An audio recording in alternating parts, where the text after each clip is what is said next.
अगले साल हो सकता है कि आपको नई कारों की लॉन्चिंग देखने को ना मिले। ऑटोमेकर नए मॉडल की बजाय पुराने मॉडल का फेसलिफ्ट करने की तैयारी कर रहे हैं। इसके तहत पुराने मॉडल्स में कनेक्टेड टेक्नोलॉजी, इंफोटेनमेंट सिस्टम जैसे फीचर्स को अपग्रेड किया जाएगा, जिससे कस्टमर एक्सपीरियंस बेहतर किया जा सके।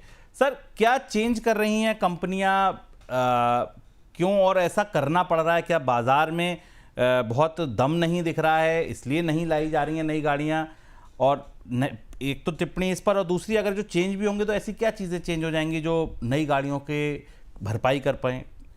देखिए, नई गाड़ी की तो शुभ भरपाई नहीं कर सकते हैं, क्योंकि जीरो से नए मॉडल बनाना कंपनियां सीमित कर रही हैं, कम कर रही हैं। भारतीय बाजार को इस बात के लिए माना जाता था कि हर साल वहां कंपनियां नए किस्म के, नए तरीके के मॉडल लेकर आती थी, लेकिन धीमे धीमे बाजार संकुचित हुआ, सिकुड़ा, छोटी कारों की बिक्री सीमित हो गई, मझोले सेगमेंट ही बढ़ रहे हैं और उसमें भी मांग कम है। तो एक तो बड़ा दबाव यह है कि कंपनियों को आने वाले दिनों में कीमतें बढ़ानी है, तो उन कीमतों को बढ़ाने को सपोर्ट करने के लिए नए फीचर्स लाना जरूरी है। और चूंकि कीमतें बढ़ने के बाद मांग और कम होगी, तो नई कारों पर दांव लगाना, नई कारें शून्य से तैयार करना और लॉन्च करना कंपनी के बिजनेस मॉडल के लिए फायदे का सौदा नहीं होगा। तो जो ज़्यादातर बड़ी कंपनियां 2026 में जो मौजूदा मॉडल हैं एसयूवी आईसी के, उनमें फेसलिफ्ट करेंगी, उनमें नए फीचर ऐड करेंगी, रिफ्रेश लाएंगी और इसी के सहारे वो कीमतों में बढ़ोतरी को जस्टिफाई करेंगी। कीमतें बढ़ेंगी, ये बात हम आपको पहले ही बता चुके हैं, रुपए में कमजोरी के कारण, गिरावट के कारण। नई लॉन्च कम होंगे। 10 से 20 लाख रुपए की और मध्यम एसयूवी में सबसे ज़्यादा बदलाव देखने को मिलेंगे आपको आने वाले दिनों में।